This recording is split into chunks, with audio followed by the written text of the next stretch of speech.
Salmo 124 diz assim: não fosse o Senhor que esteve ao nosso lado, Israel que o diga.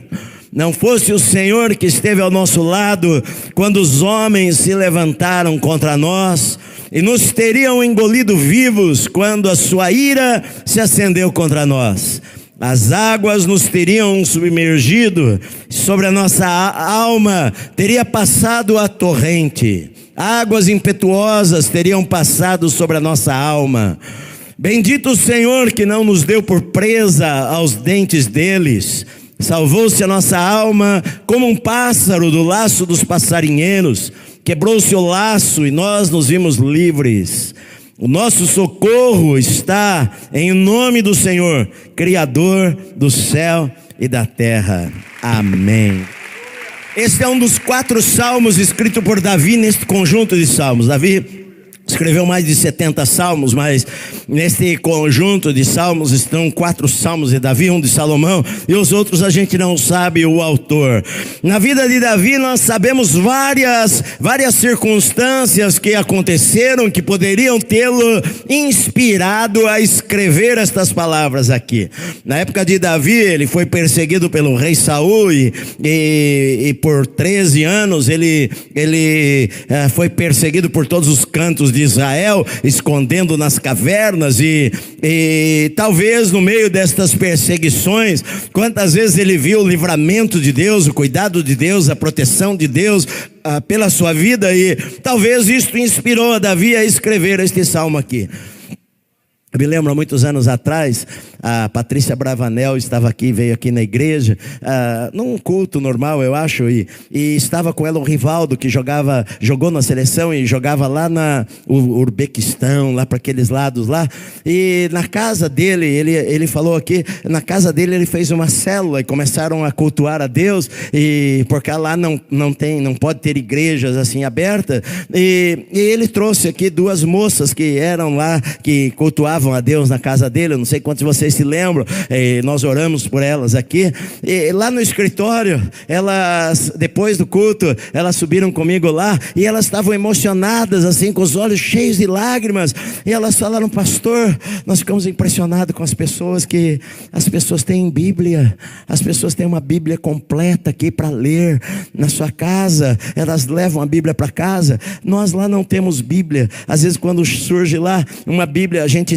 cada um tira uma página, e eu leio a página, troco a minha página com a outra pessoa, que troca com a outra pessoa, e a gente troca as páginas para poder ler. Mas vocês aqui, todo mundo carrega uma Bíblia na mão, e às vezes a gente não entende o privilégio que nós temos de podermos ter a Bíblia em nossa mão, de podermos viver para Deus num país livre, adorarmos ao Senhor. Quisermos orar numa praça pública, podemos fazer isto, podemos fazer oração na nossa casa, podemos na universidade sentar numa rodinha de amigos e agradecer a Deus, podemos sentar num restaurante qualquer e fechar os nossos olhos e falar: Senhor, obrigado, porque o Senhor tem nos dado o pão nosso de cada dia. Sabe, queridos, nós temos que ter um coração grato a Deus. Bendito seja o Senhor que tem sustentado a nossa vida no meio das tempestades que a vida às vezes traz sobre nós, mas nós passamos para o outro lado. É como a Bíblia diz: o choro dura uma noite, mas amanhã vai chegar. Talvez você esteja passando uma noite na tua vida, mas amanhã é promessa de Deus, amanhã vai chegar, a alegria vai voltar no teu coração. Às vezes a gente tem perdas em nossa vida e chora, e chora, e chora, e acha que nunca vai passar aquilo lá, mas Deus vai curando o coração, Deus vai curando as emoções, Deus vai curando a nossa vida, e de repente a gente está do outro lado de lá, livre, os nossos pés estão livres, o Senhor quebrou o laço e nós nos sentimos livres. Bendito seja o nome do Senhor por tudo que Ele tem feito em nossa vida. Eu falei para vocês que já falei para vocês, eu me lembro uma vez, um irmão tocou o telefone na minha casa, era acho que umas 3 e pouco da manhã, e eu atendi ainda, meio sonolento, né? Acordei, atendi, alô, o telefone do lado do criado mudo, alô, e uma voz de um homem falando: pastor, aqui é o fulano de tal, o meu filho acabou de morrer agora, eu queria que você viesse aqui ressuscitar ele. E eu levantei rapidamente, corri para o chuveiro, tomei banho rapidinho e fui para o hospital. Vim aqui no hospital do Mandaqui ainda, de madrugada e não pude ressuscitar ele, porque Deus poderia ressuscitá-lo se ele quisesse, mas eu não tenho fé para ressuscitar ninguém, a menos que o Espírito Santo me encha de uma maneira que os dons espirituais de milagre, de curas e de fé ao mesmo tempo, porque se você ressuscita só através de dons de milagres, por exemplo, e não o dom da cura, a pessoa ressuscita e morre em seguida da doença que o matou. Então você tem que ter o dom da fé na hora, operações de milagres, dons de curar, várias manifestações ao mesmo tempo, de uma maneira sobrenatural, para alguém ressuscitar dentre os mortos. Senão nós iríamos para os hospitais e necrotérios e não deixaríamos ninguém morrer. Não é verdade? Verdade. Mas eu cheguei lá, orei com ele, orei por ele naquele momento. E às vezes o pastor não vai conseguir estar lá. Você vai tocar, o celular do pastor de madrugada está desligado. Você vai mandar uma mensagem, está sem som, não ouve, não sabe o que está acontecendo.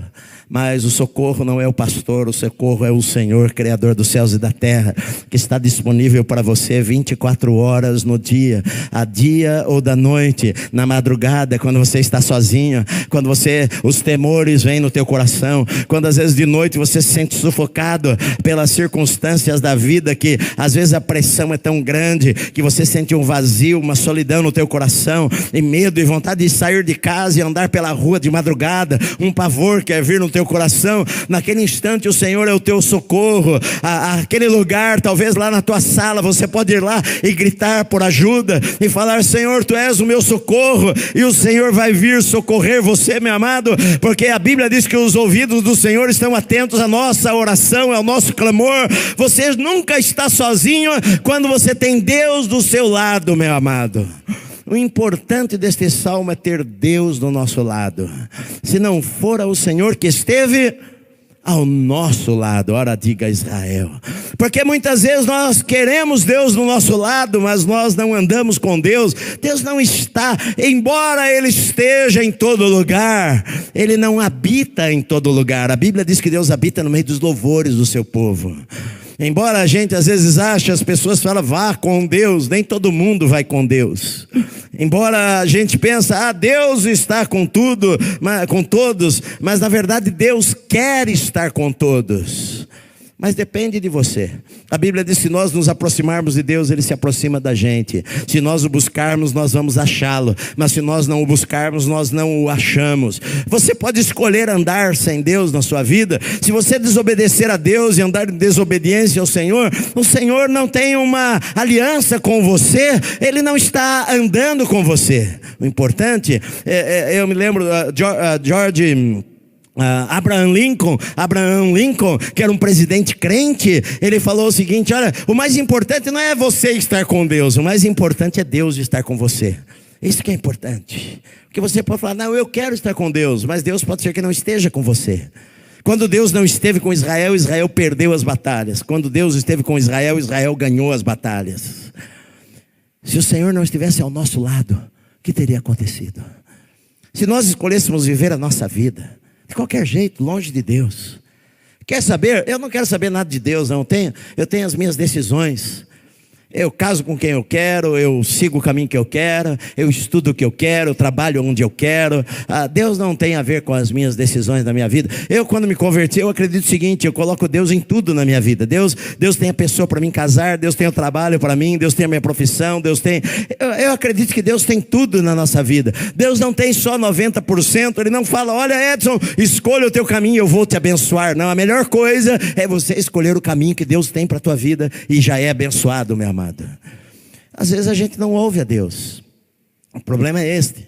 A grande parte dos problemas que nós temos em nossa vida é que nós não ouvimos a Deus. Nós queremos Deus para nos abençoar. Nós queremos um Deus que nos sirva. Nós queremos um Deus que derrame bênção sobre nós quando nós estivermos aflitos. Nós queremos um Deus que a gente quer receber. A nossa oração se resume a dá. Oh, Senhor, me abençoa, me abençoa, me abençoa. Nós não queremos um Deus que nós servimos. Nós não queremos um Senhor. Nós queremos ser servidos. Mas quando nós temos um Senhor e que nós obedecemos a este Senhor, Esse Senhor que está aqui, que é o nome que ele usa do Salmo 120 ao 134, ele usa o nome Jeová, ou Javé, ou Yavé, enfim, a pronúncia se perdeu, é o Deus da aliança, é o Deus que fez uma aliança com Abraão, com Israel, falou: olha, eu vou guardar você. Esse Deus da aliança é o Deus que faz aliança conosco através do Senhor Jesus Cristo, e nos coloca nesta aliança de que ele falou: eu vou guardar você, eu vou proteger a tua vida, eu vou estar com você em todo o tempo. É isto. O que o salmista reconhece aqui não fui eu, foi Deus. Não fui eu. Não fui eu que consegui sair desta situação. Na verdade foi Deus. Se não fosse o Senhor que esteve ao meu lado, o que teria acontecido? Não foi porque eu estudei, não foi porque eu sou esperto, não foi. Tem muita gente mais esperta do que eu, tem muita gente mais inteligente do que eu, tem muita gente que conhece mais do que eu, tem muita gente que sabe as estratégias melhores do que eu, mas Deus me abençoou, foi o Senhor. Se não fosse o Senhor que esteve ao meu lado, não foi pela minha capacidade, não, foi Deus abriu as portas para mim, de repente na minha vida, Deus abriu as portas para mim, Deus supriu as necessidades, Deus abriu um caminho do deserto quando eu não enxergava nada. Não fui eu, não, foi Deus que fez, foi Deus que fez, foi Deus que fez. Bendito seja o nome do Senhor. Se não fosse o Senhor. Então este é um salmo de reconhecimento, é um salmo de reconhecimento do que Deus já fez pela nossa vida, e isso faz a gente cantar. Davi talvez quando os filisteus foram derrotados diante dele, talvez ele foi para o palácio, e chegou lá no palácio, e sentou, e escreveu: se não fosse o Senhor que esteve ao nosso lado, ora diga Israel, se não fosse o Senhor. Quando Israel passou pelo Mar Vermelho e atravessaram o mar, chegaram do outro lado, o que aconteceu? Miriam pegou os tamborins, e as moças, as mulheres de Israel saíram dançando e cantando e louvando ao Senhor, e eles cantaram um cântico ao Senhor. Sabe por quê? Porque quando a gente vê o livramento de Deus em nossa vida, a gente é uma pessoa grata, a gente quer cantar para Deus, a gente quer louvar ao Senhor. Olha, eu passei por mais esta, eu passei pela fornalha. O Senhor falou lá em Isaías: quando passares pelas águas, eu estarei com você. Quando passares pela tempestade, o fogo, passares pelo fogo, você não vai se queimar. O Senhor falou: porque eu, o Senhor, vou guardar a tua vida. E Ele fez exatamente como Ele prometera que Ele iria fazer, porque Deus é fiel àquele que o obedece, meu amado. Deus é fiel àquele que é fiel a Ele, aquele que ama o Senhor e anda com o Senhor. Deus é fiel àquela pessoa e vai fazer ela passar pela tempestade. E como Davi falou: ainda que eu ande pelo vale da sombra da morte, Tu estás comigo, eu não temerei mal algum, porque Tu estás comigo, a Tua vara e o Teu cajado me consolam. Algumas vezes sim, nós passamos pelo vale da sombra da morte. Algumas vezes nós passamos por algumas lutas em nossa vida. Mas eu posso falar para você que o Senhor não nos deu por presa aos dentes deles.